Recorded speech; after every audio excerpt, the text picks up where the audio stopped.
जी so question number 6 हम लोगों ने अभी तक क्वेश्चन नंबर 5 तक करा था। अब है ना बेसिकली इसके आगे से जो क्वेश्चन ना थोड़े से और अच्छे होने वाले हैं ना हमारे पास में। तो अगर हम क्वेश्चन नंबर 6 की बात करें तो उसमें आपको बोला गया है that in a circular table cover of radius 32 centimetre a design is formed leaving an equilateral triangle ABC in the middle as shown in the figure. Find the area of the design. अब इस question को अच्छे से समझना है क्योंकि ये question बाकी से थोड़ा सा अलग टाइप का है ना। देखना किस तरीके से ये आपके पास में सर्कुलर कवर है एंड ऐसा बोला गया है कि इसके बीच में एक ना इक्विलेटरल ट्रायंगल बनाया गया है। इस पोर्शन को हालांकि खाली छोड़ा गया है और जो भी डिजाइन करी गई है वो इसके बाहर बाहर करी गई है।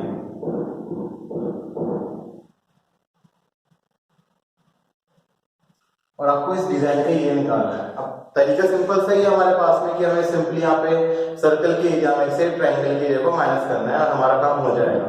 एंड हमें यहाँ पे रेडियस भी दे रखा है ऑलरेडी, दैट इज 32 सेंटीमीटर।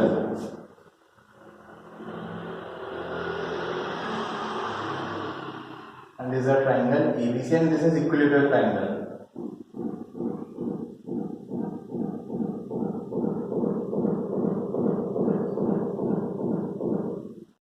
अब है ना बेटा सर्कल के लिए निकालना आसान है, we can easily find it out using the formula pi r square. Triangle के लिए निकालना भी आसान है, √3/4 साइड स्क्वायर। लेकिन दिक्कत ये है कि हमारे पास में ना ये साइड की वैल्यू है ही नहीं, साइड नहीं है हमारे पास में इसके अंदर। तो ट्रायंगल की अगर साइड नहीं है तो ट्रायंगल का एरिया निकालना भी थोड़ा सा दिक्कत देने वाला है हमको। कंसेप्ट तो चलो हमें पता पड़ गया कि सिंपली ट्रायंगल के एरिया को माइनस कर देंगे सर्कल के एरिया में से, सर्कल के एरिया यहाँ से आ ही जाएगा पाई आर स्क्वायर से। बट मेन दिक्कत आएगी अब हमारे पास में इस ट्रायंगल का एरिया निकालने की। ये हम पहले फाइंड कर सकते हैं क्योंकि ये आपका इक्विलेटरल ट्रायंगल, तो आपको ये प्रॉपर्टी पता होनी चाहिए दैट सेंटर इसके बीच में लाया करेगा। अगर ये O आपका सेंटर है, अगर आप ध्यान से इसको ऑब्जर्व करोगे, अगर यहां से मैं OB और OC को ज्वाइन कर दूं सो ये OB और OC ये दोनों ही आपके रेडियस के बराबर ही होने वाले हैं, है ना। बात करते हैं इस एंगल की।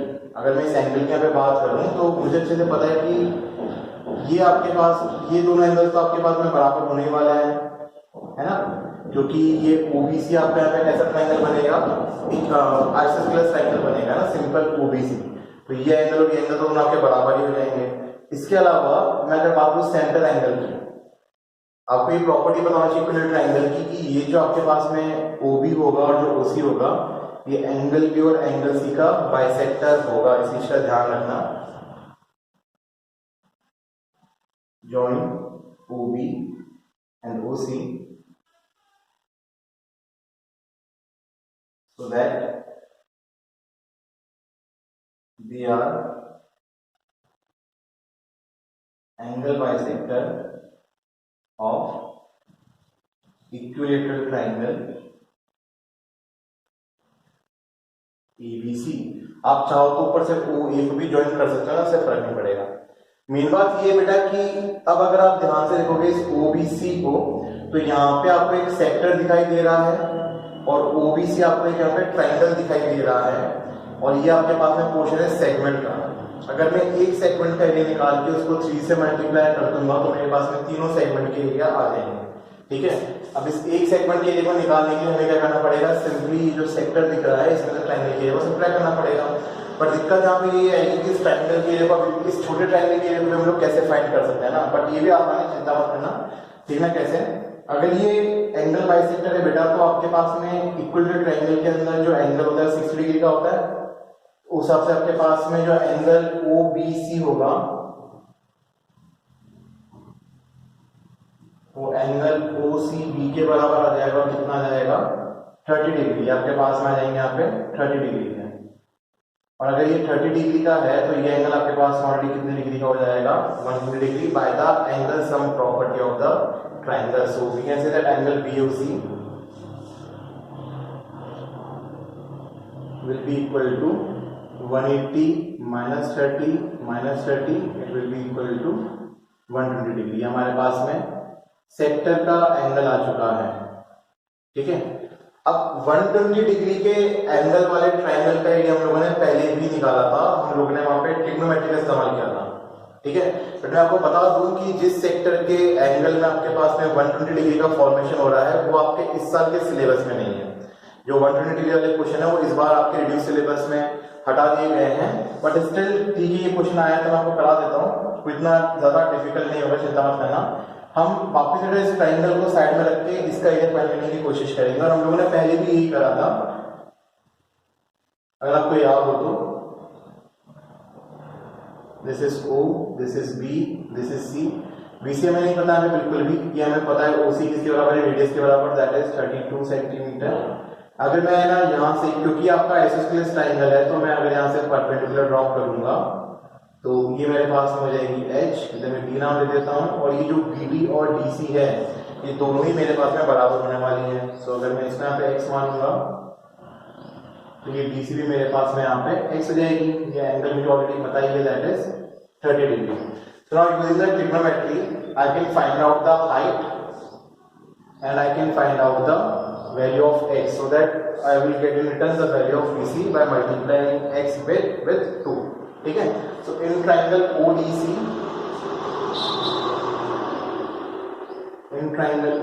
हम सबसे पहले इधर हाइपोटेन्यूज निकाल लेते हैं, सॉरी हाइट निकाल लेते हैं। sin 30 degree will be equal to h upon 32, sin 30 की value 1/2 is equal to h upon 32। 32 को क्रॉस मल्टीप्लाई कर लेना और आपके पास में h कितनी आएगी यहाँ पे 16 सेंटीमीटर। हमें हाइट पता पड़ चुकी है इस ट्रायंगल की 16 सेंटीमीटर। अब हमें यहाँ पे x निकालना है, तो इस बार अपन यहाँ पे cos 30 ले लेते हैं, so that we can find it out the base.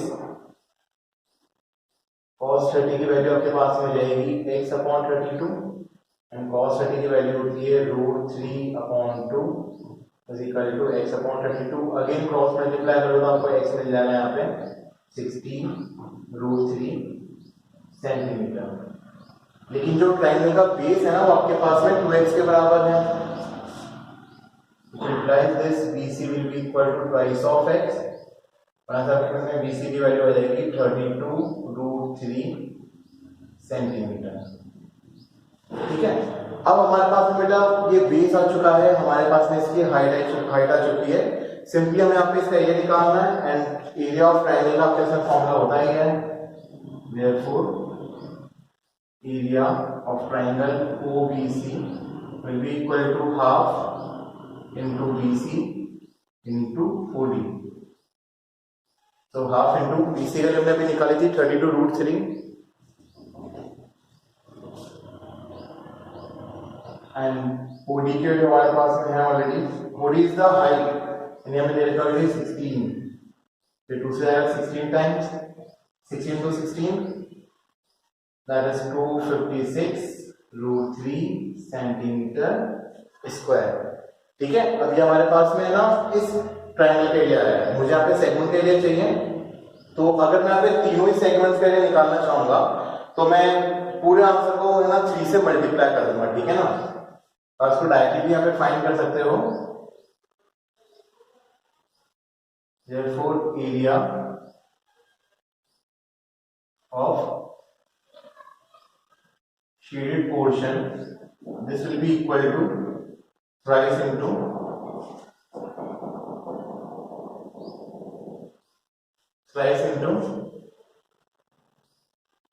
area of sector minus area of triangle OBC। हमने बेटा एरिया ऑफ सेक्टर भी अलग से निकाल के रखा हुआ, बट वो हम लोग यहीं पे निकाल सकते हैं क्योंकि वो इतना टफ नहीं है निकालना। सिंपल सा आपका फॉर्मूला लगेगा θ/360 इनटू पाई स्क्वायर माइनस, हमने ट्रायंगल के लिए पे निकाल लिया, दैट इज 256 √3। यहाँ पे थीटा की वैल्यू डाल देते हैं, थीटा आपके दे रखा है 120/360। पाई की वैल्यू आपको क्वेश्चन में स्पेसिफिक नहीं बोली गई है, so you just need to use the value of 22/7। Question में आगे कहीं कोई वैल्यू नहीं लिखी गई है, तो उसको अपन सिंपली 22/7 ले लेंगे। आर स्क्वायर इज रेडियस हमें दे रखा है 32 सेंटीमीटर, तो यहाँ पे हम लिख देते हैं 32 into 32 minus 256 √3, ठीक है। यहाँ पर कोई वैल्यू कैंसिल आउट हो जाएगी, ये 0 से 0 जाएगा, ये 12 आएगा आपके पास में 3 टाइम्स, और तो यहाँ पे ऐसे कुछ कैंसिल आउट नहीं हो रहा, ठीक है। सो इसका जो भी रिजल्ट आएगा ना उसको आपको फिर 3 से मल्टीप्लाई कर देना है, वो आपके पास में आपका आंसर निकल के आएगा। ठीक है, सो यहाँ तक कुछ डाउट हो तो आराम से देखो एक बार। ओके, अब इसके आगे ना सिर्फ आपके पास में कैलकुलेशन ही है करने के लिए, ज्यादा कुछ अलग है नहीं। सो यहाँ पे आपके पास में 32 इंटू 32 निकल के आ रहा है, तो 32 का स्क्वायर फाइंड करना पड़ेगा पहले तो आपको।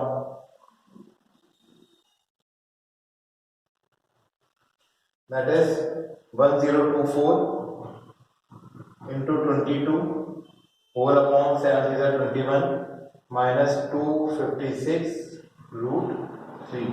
अब बेटा इसको आपको मल्टीप्लाई करना है, that will be the final answer. अभी कैलकुलेशन का पार्ट मैं नहीं कर रहा, मल्टीप्लाई करना आप लोगों को अच्छे से आता ही होगा, है ना। मल्टीप्लाई खुद से करना और फिर जो डिवाइड वगैरह की जो भी चीजें वो आपको खुद को यहाँ पे सॉल्व करनी रहेगी। यहाँ पे हमें रूट 3 की कोई वैल्यू नहीं डालनी है, ठीक है ना। तो आप सिंपली बस ना इसको यहाँ पे इस चीज को यहाँ पे सॉल्व कर लेना। अगर कुछ कॉमन निकल रहा हो बाहर, आई थिंक इसमें से कुछ ना कुछ कॉमन निकल ही रहा है, तो कॉमन वाली चीज को आप यहाँ से जरूर बाहर निकाल लेना, ठीक है ना। That will be your answer. ठीक है, सो दिस अगर आपको कॉमन भी निकालना देखना है ना कि क्या कॉमन आ रहा है, तो बेटा ये 256 की टेबल में आता है आपके पास में 4 टाइम्स, इस चीज का ध्यान रखना। तो आप चाहो तो पूरा का पूरा 256 यहाँ से कॉमन निकाल सकते हो।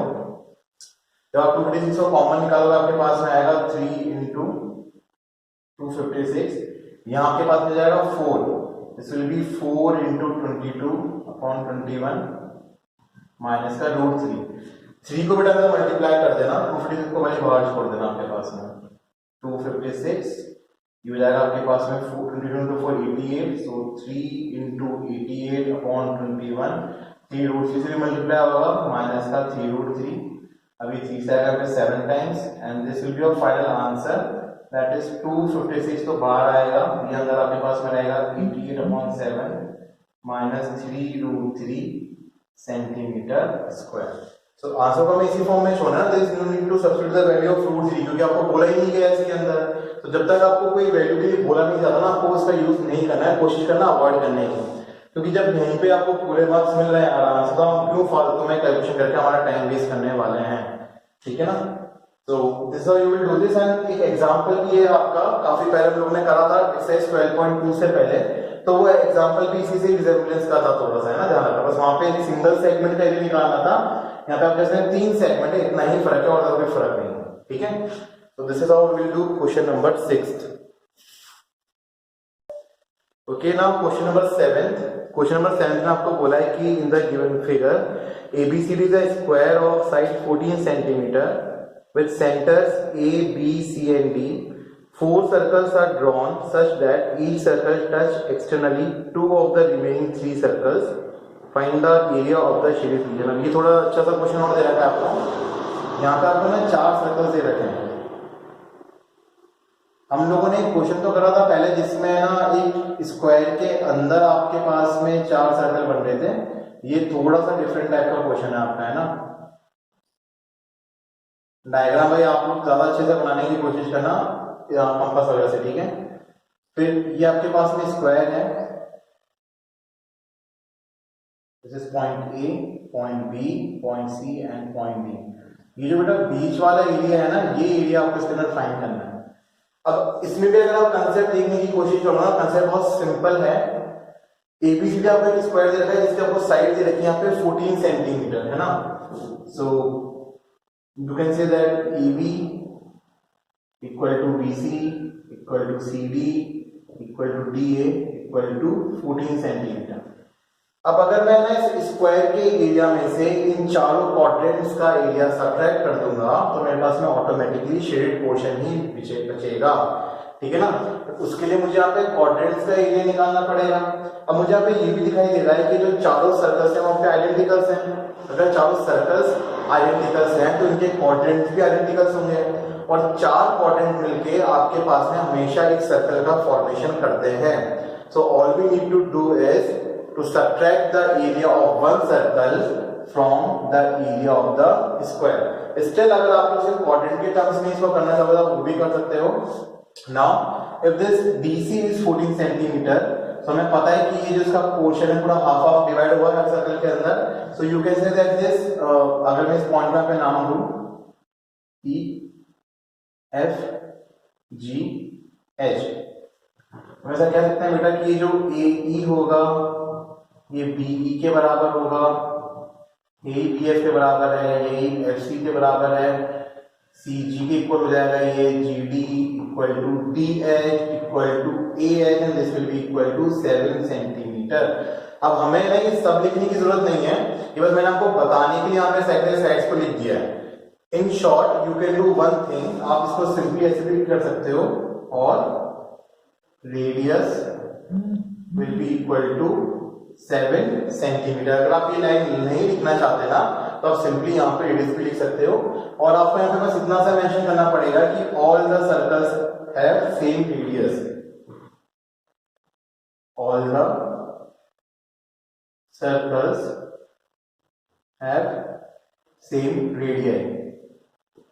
ठीक है, तो हमारे पास रेडियस कितना हो जाएगा यहाँ पे 7 सेंटीमीटर, रेडियस पता पड़ गया। अब हमें यहाँ पे शेडेड पोर्शन निकालना है।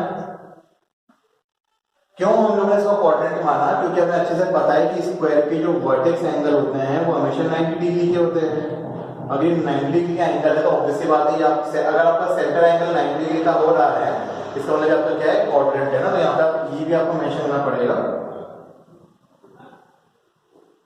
Vertex angle of square is 90 degree, therefore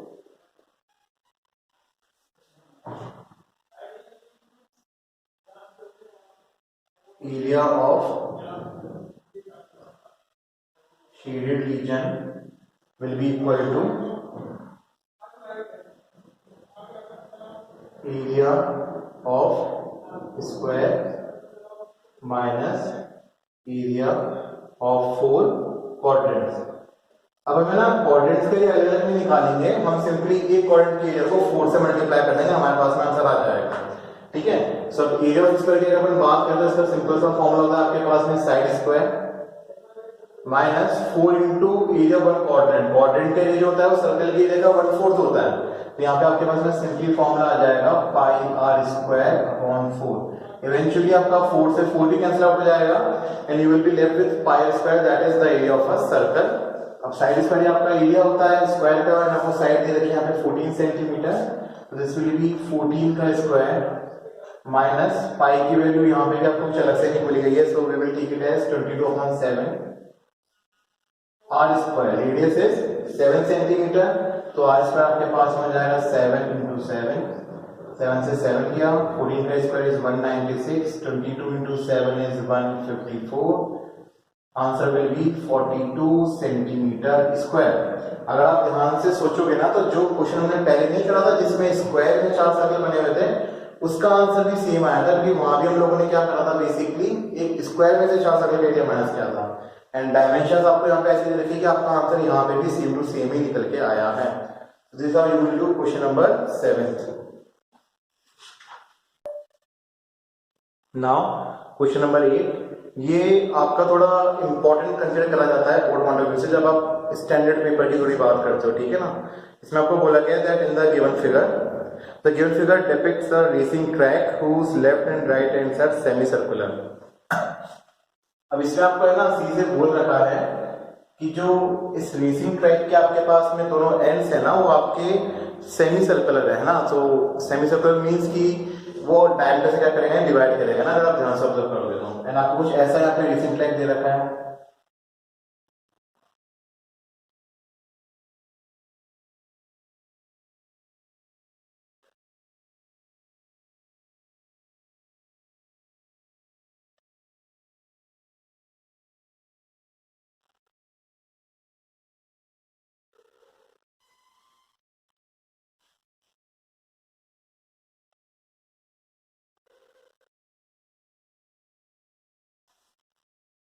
ठीक है।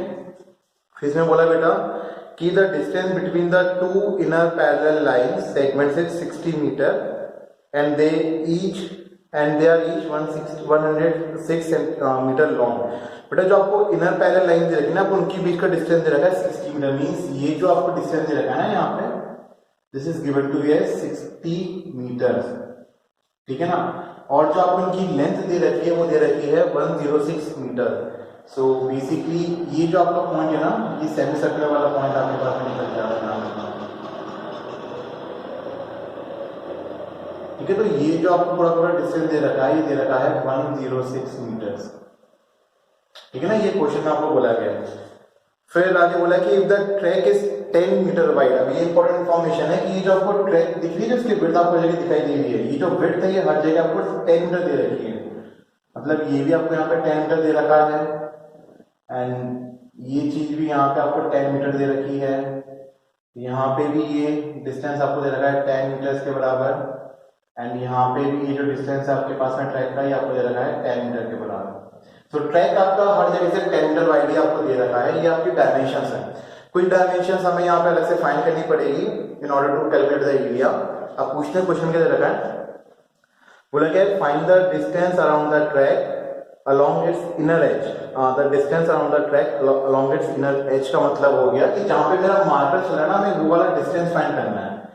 कि मान लो हमने यहाँ से शुरू करा भागना, एंड ये जहां जहां तक आपका मार्कर चलेगा ना, ये हमें पूरा डिस्टेंस फाइंड करना है कुल मिला के। ठीक है, ये इनर एज के अराउंड हमें यहाँ पे डिस्टेंस फाइंड करना है, ये आपको क्वेश्चन में बोला गया है।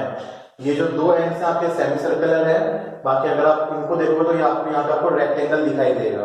ये आपको दो रेक्टेंगल दिखाई देंगे, या आपको दो कंसेंट्रिक सेमी सर्कल्स यहाँ पे दिखाई देने वाले हैं। यूनिक कंसेप्ट का यूज करना।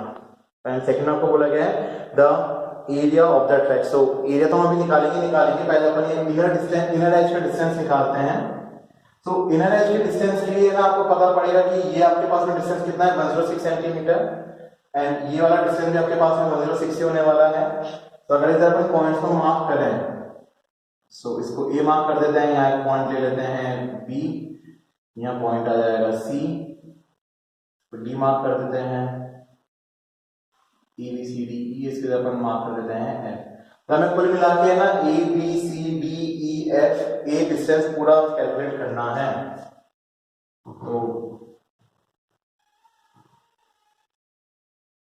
तो हम पे देखेंगे कि distance A B C D E F A, आप डिनोशंस कुछ भी ले सकते हो, उससे कुछ फर्क नहीं पड़ता है ना। अगर आप ये सब नहीं लिखना चाहिए, मैं थोड़ा सा मुझे ये लिखना ज्यादा सही लगता है, इसलिए मैं ऐसा लिख देता हूँ। आप चाहो तो सिंपली लिख सकते हो distance of the inner as, कोई दिक्कत वाली बात नहीं है। हमें यहाँ पे क्या क्या चाहिए बेटा, हमें यहाँ पे ना ये जो सेमी सर्कल आपको दिखाई दे रहा है, हमें एक तो इसकी आर्क की हमें सेमी सर्कल की हमें यहाँ पे सर्कमफ्रेंस निकालनी पड़ेगी, और वही की वही सर्कमफ्रेंस आपकी यहाँ पे भी आपको मिल जाएगी। ठीक है ना, लेकिन ये आप तब फाइंड कर सकते हो जब आपके पास में क्या हो, आपका रेडियस हो। यहाँ पे मुझे रेडियस तो दे ही नहीं लगा है ना, मुझे यहाँ पे रेडियस नहीं दे लगा, तो मैं यहाँ पे रेडियस कैसे निकालूंगा, ये भी आपको ध्यान से ऑब्जर्व करना पड़ेगा। अब इसके लिए आपको कोई फंक्शन दे रखी होगी इसके अंदर।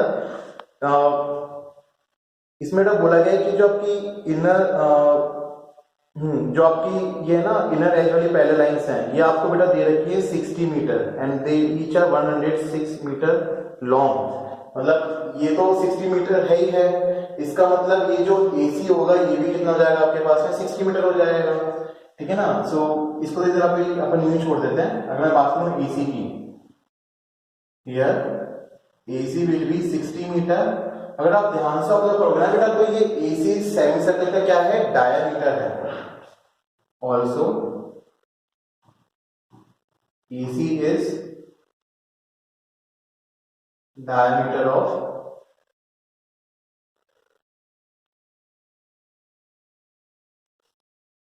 inner semicircular ends।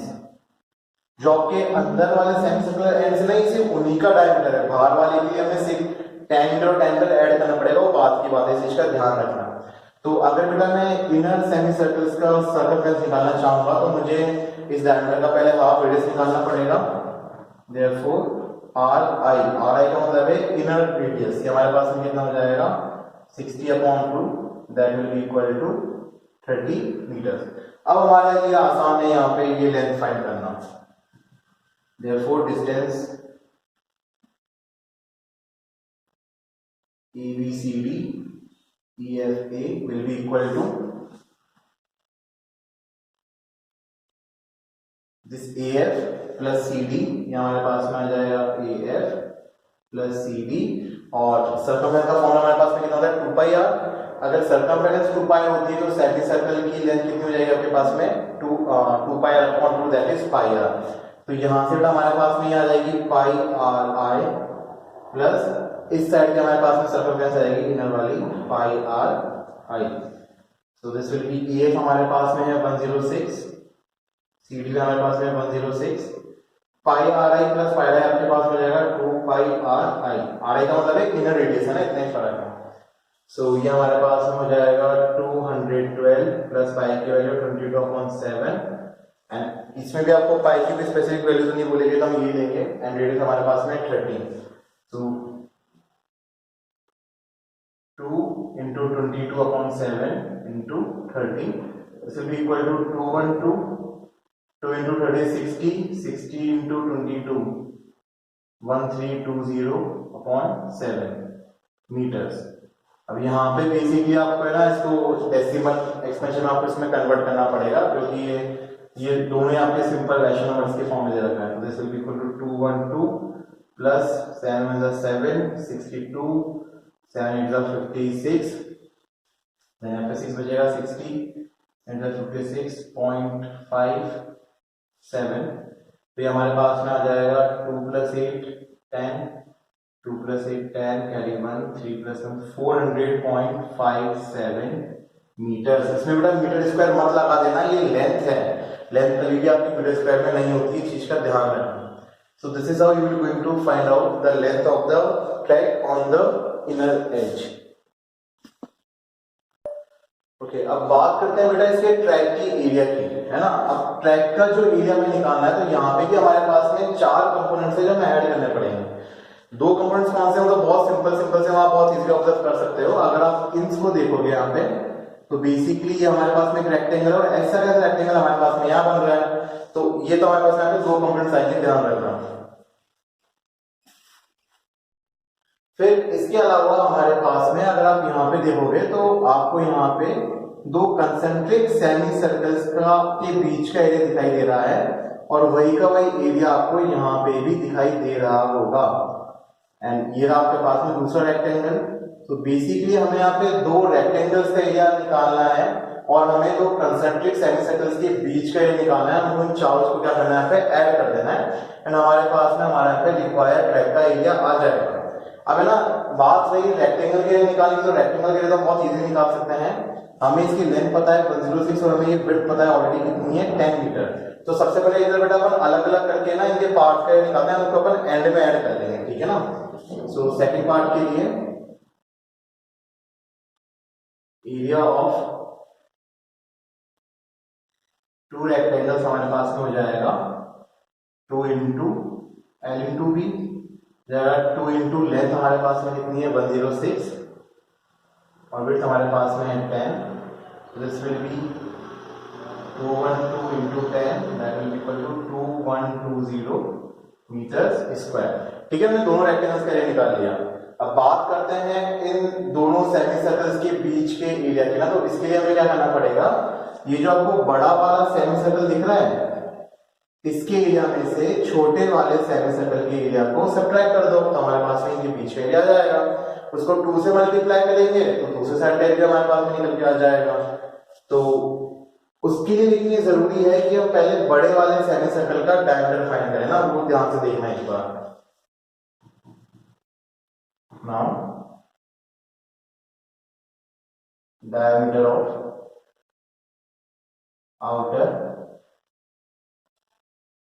Semi circle, इसके लिए हमें सिंपली क्या करना पड़ेगा, ये जो आपको इनर वाला डायमीटर है ना उसके अंदर हम दोनों तरफ से क्या ऐड कर देंगे, विड्थ को ऐड कर देंगे and this will be equal to 60 plus 10 that will be 80 metre. तो अगर आउटर सेमी सर्कल का डायमीटर 80 मीटर आ रहा है, therefore RO that is outer semi circle का रेडियस हमारे पास में कितना आ जाएगा, यहाँ पे 40 मीटर आ जाएगा। ठीक है, अब हमें इनर डायमीटर का, हमें इनर सर्कल का रेडियस भी पता है दैट इज 30 मीटर, हमें यहाँ पे आउटर सेमी सर्कल का रेडियस भी पता है that is 40 metre. All we need to do is to find out the area between these 2 concentric semi circles। ये कैसे फाइंड होगा, ध्यान से देखना।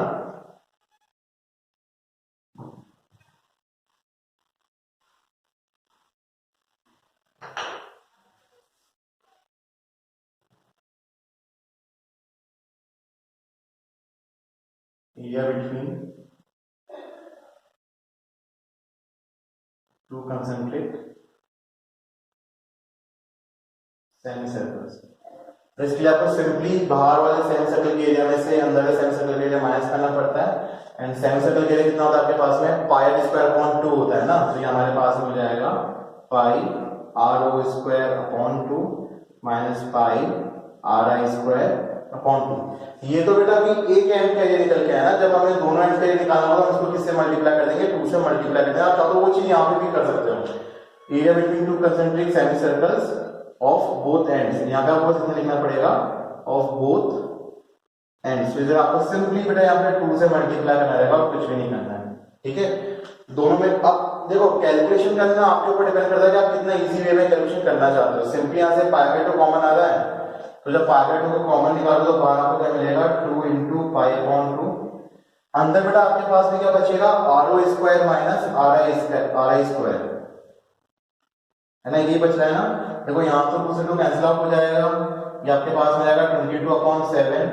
अब देखो यहाँ दिमाग लगाना है, ए स्क्वायर आप चाहो तो सीधे वैल्यूज रख के भी स्क्वायरिंग कर सकते हो, आप पे डिपेंड करता है ना। और आप चाहो तो यहाँ पे ए स्क्वायर माइनस बी स्क्वायर की आइडेंटिटी भी लगा सकते हो, जैसे इच्छा हो वैसे कर देना, कोई दिक्कत नहीं है। हम ट्रेडिशनल मेथड से कर देते हैं। आर ओ आपके पास में है 40 मीटर, तो 40 का स्क्वायर आपके पास में जाएगा 1600। आर आई हमारे पास में आया था 30 मीटर, इसका स्क्वायर आपके पास में जाएगा यहाँ पे 900। सो सिंपली आपके पास में बचेगा 22/7 इंटू 700। ये 7 से आएगा आपके पास में 100 टाइम 22 इंटू 100 आपके पास में जाएगा 2200 metre square. So this is the area of the semi circular ends. अब हमें बेटा टोटल ट्रैक का एरिया निकालना है ना, तो टोटल ट्रैक का एरिया निकालने के लिए हम लोग area of 2 rectangles and area of 2 area between 2 semi circles of ends का अपन वैल्यूज का क्या कर देंगे, ऐड कर देंगे, ठीक है।